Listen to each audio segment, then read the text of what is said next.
Okay, we're back talking finance again with Gavin Martin, the founder of Cornerstone Wealth, and each week we like to talk about financial issues and those circumstances that we might be facing in our lives and in our families. Today, I'll look at life insurance, the necessity for life insurance, or maybe there's not a necessity at all. Let's talk to Gavin Martin. Gavin, welcome back to 2020. G'day Neil, great to be with you again.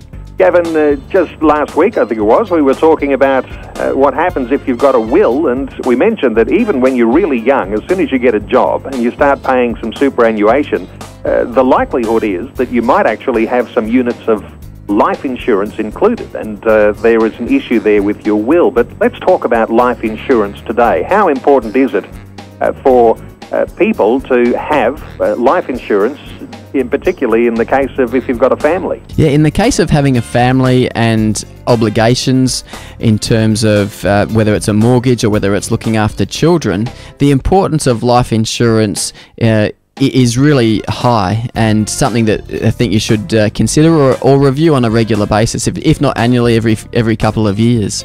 Because if you die, or the other scenario that is sometimes underestimated, if you become disabled or unable to work, then you may not be able to provide sufficiently for your family. So it's really important to consider that you've got the right amount of insurance cover to provide for your family. The idea of insurance, Gavin, not necessarily just to provide a big lump sum of money in case you die, but really it's the needs of your family that are the important thing there, aren't they? Yeah, exactly. And you can break life insurance down into 4 types of insurance. So the one that most people are familiar with is life cover, or we sometimes call it death cover. So it pays a lump sum on death.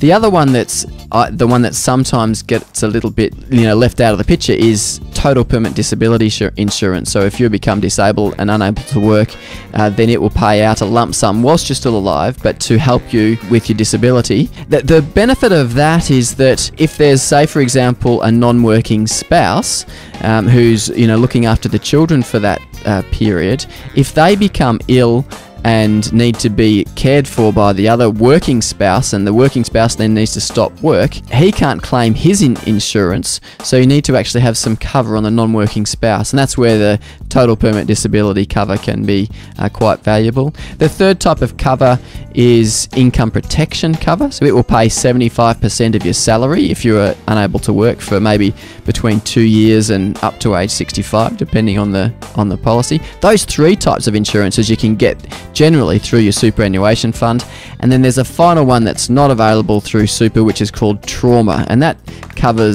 pays a lump sum on the event of you having an illness like a heart attack and cancer. They're the 2 main ones. Gavin, when you talk about all of those different dimensions and those 4 types you just mentioned, if you want to have all 4 types of insurance, then the premiums just go up and go up and go up. And for some people looking at insurance, it becomes a financial burden to be able to pay those premiums. Is there a priority list that you should be having in place when it comes to these insurances? Yeah, really good question, Neil, and I think there is a priority. In terms of the value that you get for the level of cover, I would look at death and TPD. Often they get tied together in a policy, so if you either become totally and permanently disabled or you die, the lump sum will be paid out. So value for money, death and TPD, often tie them together. That's probably priority number 1. Number 2 would then be income protection cover, and then the cream on the top, if you want to be fully covered, would be the trauma cover as well. Gavin, when you're paying those premiums, oftentimes it's coming out of the money that's set aside for your superannuation. Is there a disadvantage to your retirement savings when you're paying high levels of insurance cover? The disadvantage is that if you're paying for your insurance through superannuation, that it is actually a drain on your super balance. So it's actually taking fees out of your superannuation. The positive side of holding it within your super fund is that it's not coming out of your cash flow. So you're not having to factor that into your annual budget that you're using, your annual spending budget, because it's out of your superannuation.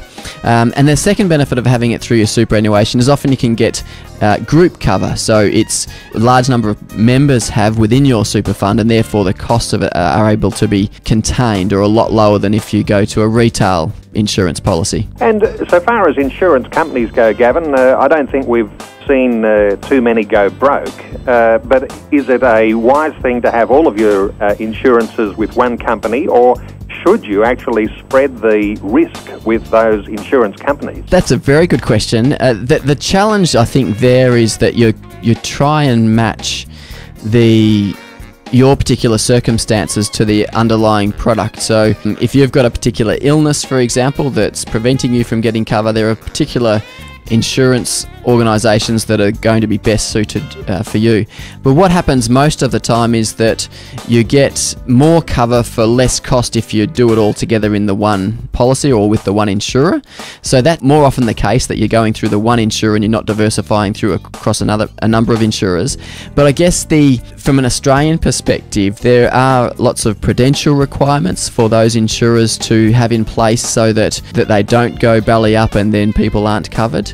So I think in the Australian context that, particularly with life insurance, all those checks and balances provide a good level of certainty around making sure that you are covered. So it's a good thing to avail yourself of all sorts of insurance. You evaluate what your personal and family needs are, and I just come back to the fact, Gavin, that you mentioned that the priority is your death and TPD insurance, and of course there's others in there that are important too, but that one's the primary one of priority importance. Gavin, I'll just mention too that the information we're sharing isn't just isn't financial advice in itself for individuals. For those who are wanting advice relating to personal circumstances, they should see a financial advisor. Gavin Martin is the founder of Cornerstone Wealth. You could check out Gavin's website at www.cornerstonewealth.com.au. Gavin Martin, it's a pleasure. Thanks for being with us again this week on 2020. Thank you, Neil. Great to be with you.